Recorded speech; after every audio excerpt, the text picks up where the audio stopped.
आदरणीय दर्शक नमस्कार, म पुण्य प्रसाद प्रसाई।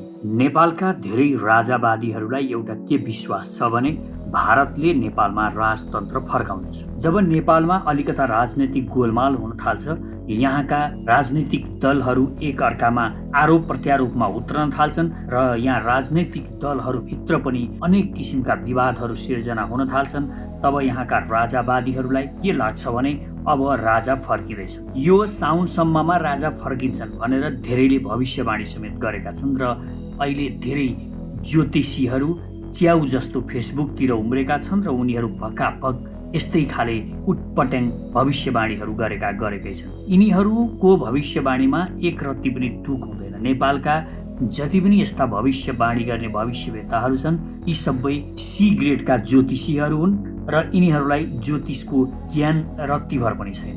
त्यसकारण यिनीहरूले भनेको केही कुरा मिल्दा पनि मिल्दैन र मिल्ने सम्भावना पनि छैन, किनभने कुनै पनि ज्योतिषी विद्याबाट भविष्य थाहा पाउनु भनेको यो निकै कठिन कुरा हो। अब अर्को कुरा, यो देशमा राजा फर्किने सम्भावना कति छ र भारतले राजतन्त्र फर्काउनको लागि, राज संस्था फर्काउनको लागि यहाँ सहयोग गर्छ कि गर्दैन, ज्ञानेन्द्रलाई राजा बनाउनलाई भारतको कुनै भूमिका हुन सक्छ कि सक्दैन, यो विषयमा चर्चा गरौँ।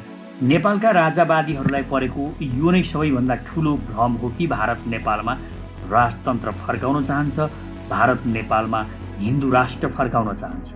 यी दुवै अतिवादी सोचहरू हुन्। यो दुवै कुरा भारत चाहँदैन। भारत नेपालमा किन राजा फर्काउन चाहँदैन? पहिलो के बुझ्न जरुरी छ भने भारतको इच्छा भनेको नेपाललाई आफ्नो अन्डरमा राख्ने हो। नेपालको परराष्ट्र नीति र नेपालको सुरक्षा नीति यो सबै भारत आफ्नो मातहतमा चलाउन चाहन्छ। अर्थात् भारत नेपाललाई भुटानको स्थितिमा ल्याउन चाहन्छ, अझ सके भारतमै विलय गराउने र एउटा बेग्लै प्रान्त बनाउने।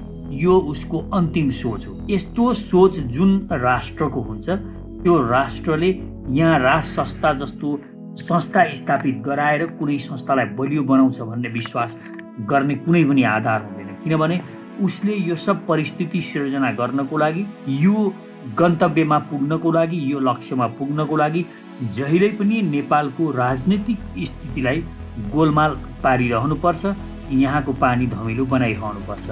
यसको लागि उसले यहाँ कुनै पनि प्रकारको स्थायी संयन्त्रलाई भत्ताभुङ्ग पार्नुपर्छ।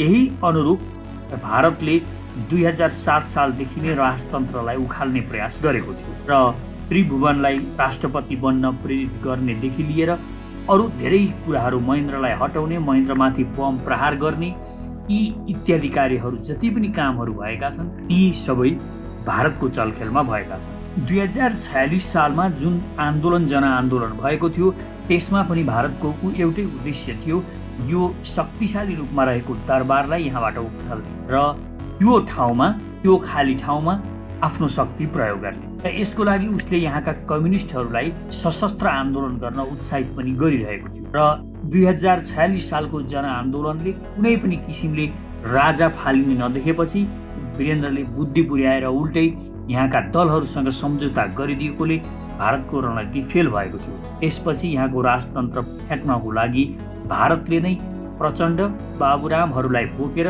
सशस्त्र विद्रोह गराउन सुरु गरेको थियो। यो वास्तवमा नेपाललाई विकास हुन नदिने र नेपालमा राजतन्त्र फ्याँक्ने, यी दुई उद्देश्यले सुरु भएको थियो। र मानिसहरूलाई अहिले पनि धेरै मानिसहरूलाई लागिरहेको छ राजतन्त्र भारतले फालेको होइन, तर वास्तवमा भारतले थोरै पनि ग्रिन सिग्नल दिएको भए नेपालमा ज्ञानेन्द्रको सत्ता कुनै पनि हालतमा जान सक्दैन।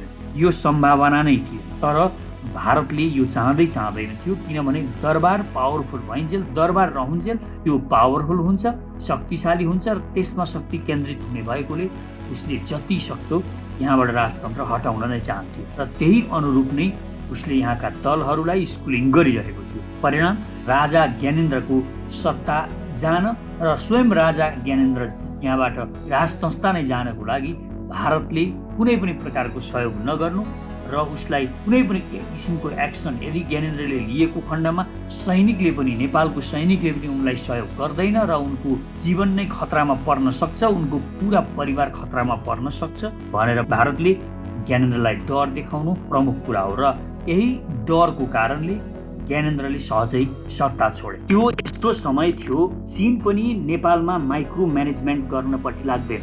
त्यो समय भनेको भारतले नेपालको माइक्रो म्यानेजमेन्ट गरिरहेको अवस्था थियो र त्यो बेला भारतले जे चाहन्थ्यो त्यही अनुरूप हुँदै जान सक्थ्यो। त्यो अवस्था भारतले सिर्जना गर्न सक्थ्यो, किनभने अहिलेको जस्तो चीनले ठाडो हस्तक्षेप गर्ने त्यो बेलाको अवस्था थिएन।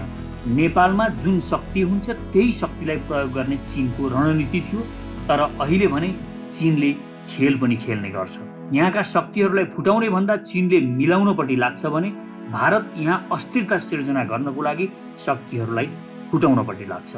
यहाँको जुन पनि बलियो शक्ति छ त्यसलाई एउटा निर्बलियो बनाउनु, त्यसलाई कमजोर बनाउनु भारतको उद्देश्य रहन्छ। तर चीन यहाँका शक्तिहरूलाई अझ एकीकृत र सशक्त बनाउँछ।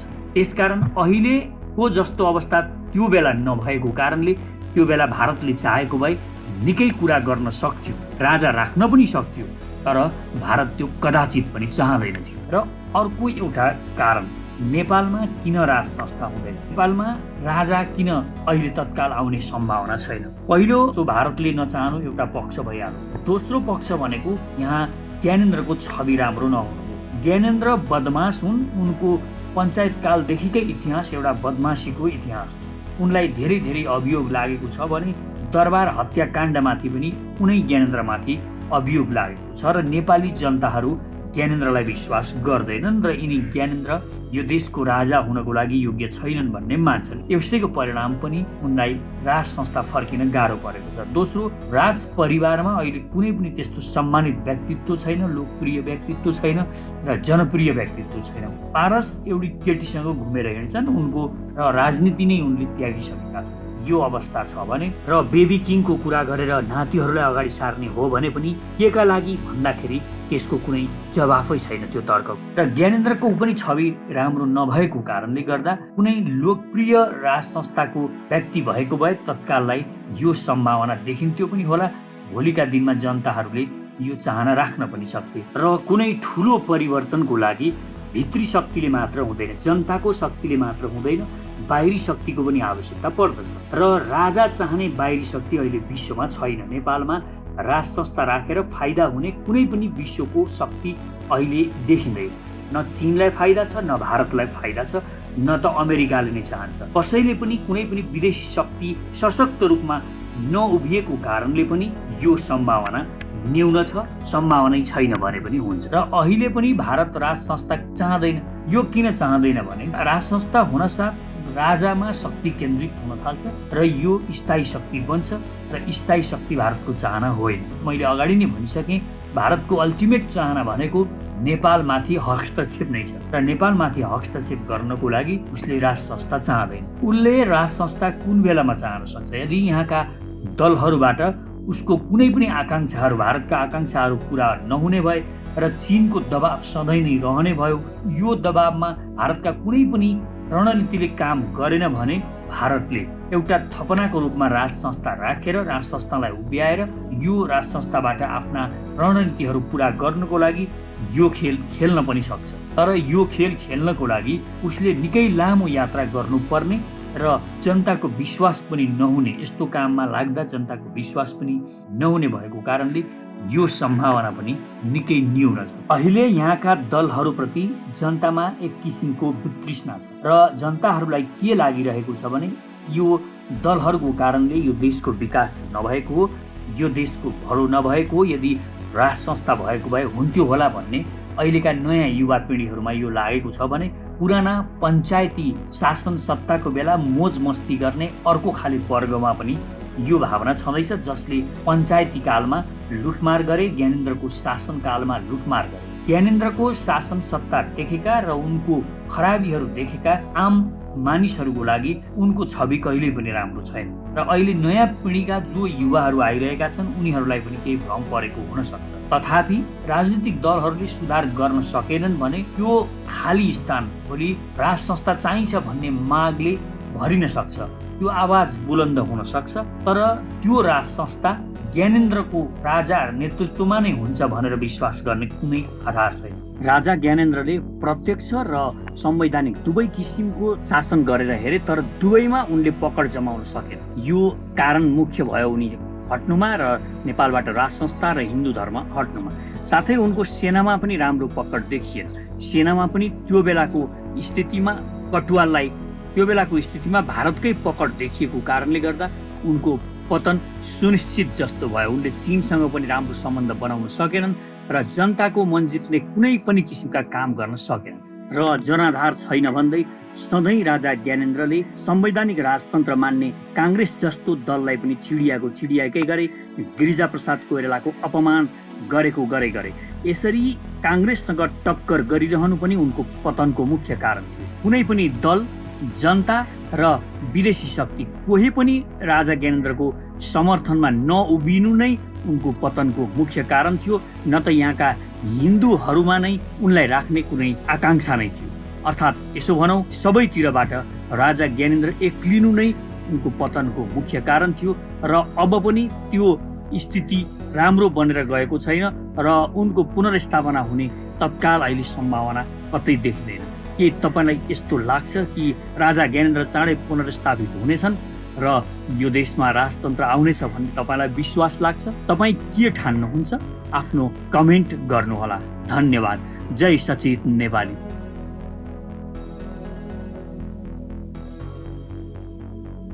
शक्तिशाली र समृद्ध नेपालको नवनिर्माणका लागि सचेत नेपाली महाअभियान। आदरणीय दिदीबहिनी तथा दाजुभाइहरू नमस्कार। म पुण्य प्रसाद प्रसाई। पेशाले म लेखक, प्रकाशक र उद्यमी। जे विशेषण भए पनि म तपाईहरू जस्तै यो देशलाई हृदयदेखि नै माया गर्ने एउटा देशभक्त नेपाली हुँ। नेपालको अस्तित्व खतरामा परेको यस घडीमा देशभक्तिको भावना नेपाली जनजनमा पुर्याउनु अति नै आवश्यक ठानेर हामीले म सचेत नेपाली नामक महाअभियान सुरु गरेका छौँ र यसको संयोजकमा साथीहरूले मलाई तोक्नु भएको छ। यस महाअभियानको उद्देश्य भ्रष्ट र देशद्रोही लेन्डुपेहरूलाई नाङ्गेझार बनाउने मात्र होइन, राष्ट्रिय गौरवका आयोजना छिटो पूरा गर्न यो सरकारलाई दबाब दिनु र नेपाली स्वार्थसँग सम्बन्धित कुनै पनि घटनालाई ठिक ढङ्गले प्रस्तुत गरेर जनतालाई सचेत र चनाखो हुन प्रेरित गर्नुका साथै विश्वका कुना कुनामा पुगेर संसारको समृद्धि देखेका जनताको यति त नेपालमा हामी पनि गर्न सक्छौँ, नेपाल भन्दा सुन्दर त मलाई संसारमा कहीँ लागेन भन्ने जुन भावना छ त्यसलाई मूर्त रूप दिन र उहाँहरूलाई आफ्नो मातृभूमि फर्केर परिवारसँगै बसेर केही गर्न सक्ने उद्यमी हुन प्रेरणा दिनुका साथै नेपाल र नेपालीलाई माया गर्ने सकारात्मक सोच भएका मनहरूलाई गोलबद्ध गरेर नेपालको निर्माण गर्न यहाँको व्यथिति, विसङ्गति, भ्रष्टाचार र राष्ट्रद्रोही दलाल लेन्डुपे विरुद्ध लड्न एउटा विश्वसनीय, भरपर्दो र सशक्त आवाज निर्माण गर्नु हो, जुन आवाज सुन्न यो लम्पसारवादी सरकार पनि बाध्य बनोस्। हामीलाई यो देशका भ्रष्ट र लेन्डुपे नेता, भ्रष्ट र दलाल कर्मचारी, टाठा बाठा बनेर विदेशीको पैसा खाएर परे देशै बेच्न पनि पछि नपर्ने विदेशी जासुसहरूले धेरै भ्रममा पारे। अब सचेत बनौं र अरूलाई पनि सचेत गराउँ। यो सचेत नेपाली महाअभियानको उद्देश्य सानो र सुन्दर नेपाल मात्र होइन, विशाल, शक्तिशाली र समृद्ध नेपालको नवनिर्माण हो। यसका लागि तपाईँ पनि भन्नुहोस्, म सचेत नेपाली। र यदि हामीसँग हातमा हात र आवाजमा आवाज मिलाएर यो देशको नवनिर्माणको यो महाअभियानमा सक्रिय बन्न चाहनुहुन्छ भने हामीसँग जोडिनुहोस्। यसका लागि कमेन्टमा म सचेत नेपाली लेखेर आफ्नो इमेल आइडी लेख्नुहोला। साथै हाम्रो ट्विटर ह्यान्डल म सचेत नेपालीलाई फलो गर्नुहुन र म सचेत नेपाली नामको फेसबुक पेज लाइक गर्नुहुन पनि हार्दिक अनुरोध गर्दछु। आउनुहोस् मिलेर नेपालको नवनिर्माण गरौँ। एकै स्वरमा भनौँ, म सचेत नेपाली, मेरो देश म आफै बनाउँछु। म आफ्नो प्यारो मातृभूमि नेपाल र नेपाली जनताको सेवामा मन, वचन र कर्मले समर्पित रहनेछु। देश र जनतालाई कहिल्यै धोका दिने छैन र धोका दिने गद्दारहरूलाई म छोड्ने पनि छैन। धन्यवाद।